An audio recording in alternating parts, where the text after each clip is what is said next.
Welcome back to the deep dive. Right. Today we are strapping in and dropping right down to the surface for a really close look at ground level engineering. Yeah, we got a whole stack of sources here. Some incredible high-fidelity renders, detailed design briefs, all for a vehicle that, and this is the key part, doesn't actually exist in the verse yet. Right, but it tackles one of the biggest, most persistent problems in the game. Logistics and just immersion on the ground. Exactly. Our mission today is to take you deep into the why behind this fan-created concept. This isn't just about looking at a cool picture. No. It's a deep dive into a really functional proposal. It's built to fill some very real gaps in the current gameplay mechanics of Star Citizen. We're basically trying to give you the shortcut to understanding why a truly self-sufficient mobile ground base isn't just a wish list item. Well, it feels like a fundamental need for playing on a planet for any real length of time. Okay, so let's unpack that a little. The whole idea, the design philosophy, it all starts with this one core question, right? Yeah, it's almost existential. What does a small, self-sufficient ground crew actually need when they're, hundreds of kilometers from anywhere? No stations, no orbit, no help. And the environment itself is probably trying to kill you. Absolutely. The current gameplay loop, for a lot of things, encourages you to be transactional. You land, you do the bunker, you get out. Fast. Get in, get out. This concept it throws that right out the window. The sources we have define it as a specialized hybrid. It's less of a transport and more like a land-based capital asset. Part mobile FOB, part armored transport. And I think this is critical. It's a dedicated survival platform. It's built to operate on its own for days, maybe even weeks. I think that's the key phrase, that radical independence. That's what makes this thing more than just, a big rover. The entire design is focused on extended deployment for solo players or small crews. Right. For people willing to trade that quick trip back to orbit for a real persistent ground presence. And what I find so fascinating is how deeply it's integrated with Star Citizen's actual systems, both the ones we have and the ones that are promised. Oh, totally. This isn't just some generic sci-fi truck. It's built around core game mechanics like beds that actually support logging out. Which is huge. It's a game changer. Plus, dedicated internal storage, real combat roles, and even hooks for future crafting loops. It's designed to be part of the world. That focus on mechanics, it really elevates this from just a render to a genuine design proposal. It feels like its whole purpose is to give you a real, tangible reason to stay on a planet longer, to actually live there for a bit. You're creating a portable shelter, an operations hub. It's designed to mitigate the danger of being on the ground, away from the safety of your ship in orbit. So it changes your relationship with the surface. You don't just land, do a thing, and leave. You land, you deploy, you set up a secure zone. And the vehicle is the zone. From there, you can run complex, multi-day operations. It turns a quick planetary pit stop into a legitimate deployment. Okay, but let me push back on that for a second. Doesn't this whole idea kind of become redundant if you just bring, say, a carrack, a big ship with a hangar, and just drop a normal rover? That's a crucial point, and it comes down to logistics and risk. A ship like a carrack is, well, it's a massive target. It's a huge signature on any scanner. And landing it is a whole thing in itself. A huge risk from the environment, from other players. This vehicle, on the other hand, is designed for low-profile sustainment. Its unique selling point is survivability without that giant orbital support ship looming overhead. So it's the difference between needing a supply line and being the supply line. Exactly. It's all about operational cost and signature management. That makes perfect sense. All right, let's get into the structure, the actual hardware. This is where that heavy industrial realism really starts to shine. Oh, yeah. I mean, you look at it and it just screams utilitarian. It's brutal, it's dependable, it looks like it belongs on some remote hostile mining claim. And the mobility systems are clearly a huge focus. They're built for extreme terrain. We're talking about a multi-axle setup, right? The renders show at least 6 wheels, if not more. A 6+ wheel setup. And that's not just for looks. The sources imply a really complex, independent suspension for each wheel. That's how you get maximum stability and that high, low-speed torque you need for climbing over, really rough ground. The wide stance really sells it. So many of the current ground vehicles, they just feel a bit tippy, or they get bogged down the second you hit a steep slope. This thing looks like it could crawl up a wall. Or power through loose sand without getting stuck instantly. And when you're that far out, protection isn't a luxury, right? It's a prerequisite. Can't get home if it breaks down. Exactly. The sources talk about a heavily reinforced central chassis, but then it's covered with modular armor plates. Ah, so that's interesting. That suggests a gameplay loop right there. Yeah. It does. The modular plates handle the external damage, ballistic hits, scraping against rocks, but the core chassis protects the critical systems inside from, catastrophic failure. Which brings up repairability. If the armor is modular, that implies you could maybe even fabricate new plates inside. You wouldn't have to limp all the way back to a city just because of some cosmetic damage. Precisely. That connects durability directly to self-sustainment. But defense isn't just passive. It has to be active, too. Right, the turret on top. The roof-mounted remote turret. It's a key feature, but the sources are really careful to frame its role. It is purely defensive. So it's not a tank. It is explicitly not an overpowered battle tank cannon.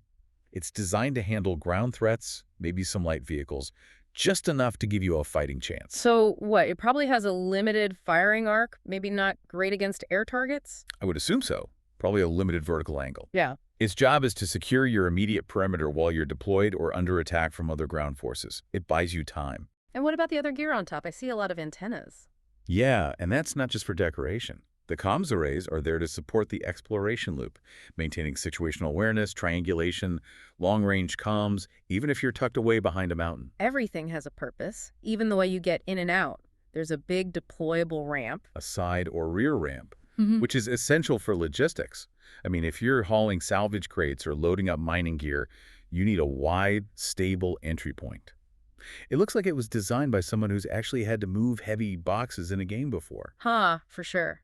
Okay, so if the exterior is all about rugged survival, the interior is where it proves its self-sufficiency. This is where it becomes a home. And the design is all about function over flash. Correct. It's compact, believable, military sci-fi, no wasted space. Every square meter has a purpose. Exactly. And there are 4 key zones that really define its role as a home away from home. Let's start with the most important one for any kind of deep deployment. The crew bunks. Right. They're usually shown as stacked, too deep for a small crew. But the single most important detail is that they are explicitly log-out supported. That's everything. If you can confidently log out safely, hundreds of kilometers from anywhere, you established a true forward base. It changes your whole commitment to that location. It really does. Then right next to that, you have the core sustainment module, the crafting or utility station. And we're not talking about building a new ship engine in here. No. This is for field maintenance. The sources say its function is supporting armor plate repair, making basic tools, fixing small components. Like a damaged multi-tool or maybe a personal shield generator. Exactly. This fundamentally changes how you gather resources. It's not just a one-and-done delivery run anymore. It's a sustainable local repair loop.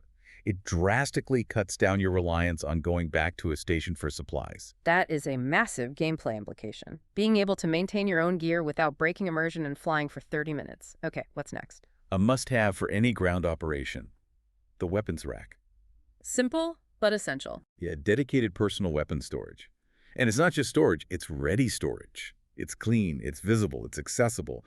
The whole setup just encourages you to be ready for immediate ground combat. Whether that's clearing a bunker or just defending the vehicle itself from whatever's crawling around outside. Probably more the latter, I'd imagine. Yeah. And finally, you've got the brain of the whole operation, the command and navigation console. It really does look like a mini CIC, a combat information center. That's the perfect description. It's the crew's tactical hub.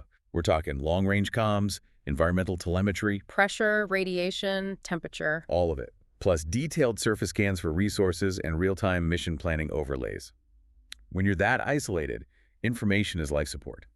This console is where you turn raw data into actionable intelligence. So we've got the engineering, we've got the layout. What does this all actually mean for gameplay? How does a vehicle like this fit into the bigger Star Citizen ecosystem? Well, it makes ground operations systematic. You can list out the roles pretty clearly.